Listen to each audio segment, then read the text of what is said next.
Hello, Ma'am Annalyn. Kumusta po? Red Butterfly Sherman here. So, ito ma'am, testingin lang natin yung unit na order nyo. The WE Glock 17 Gen 5 Airsoft Gas Blowback Pistol. Yan po ma'am. Okay. So, bago kasi yan, kaya may mga oil-oil, no? Right? Galing sa plastic, out of the box. Okay. So, ito yung magazine niya. Niligyan ko na siya ng konting bala para matesting natin. Okay. Niligyan ko na rin ng gas. Okay. So, kung sino man nagagamit ito, or always remember to keep the trigger finger out tuwing hinahawakan ang baril. Okay? So, hindi siya pinapasok unless kakalabitin na siya. Okay? So, ayan. Ganyan siya. Insert. Okay?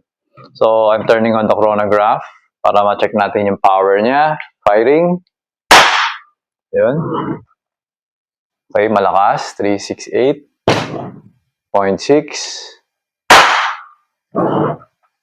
356.2. Malakas yung blowback niya.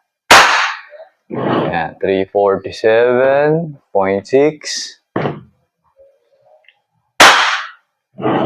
345.8. Okay, so normal siya, no?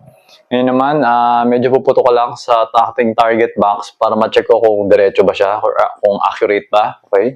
So, wait lang. Bilangin ko lang yung bala. Check lang natin. So, meron pa akong 3 shots. Okay, okay na to. So,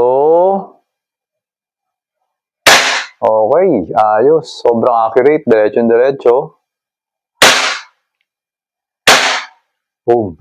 Okay, so our target is a 2-inch round circle at a distance of 2.5 meters. Okay, so lahat nun nasa gitna nung 2 inches. So, kahit sabihin nating 1 inch, kaya kong tamaan at 2.5 meters. Ganun siya ka-accurate. Okay? So, ayun ma'am, nag-opening slide. Okay, so removing the magazine. Pressing the mag release. Okay, so ayan, wala na siyang bala. So, it's, ibig sabihin, functioning yung unit.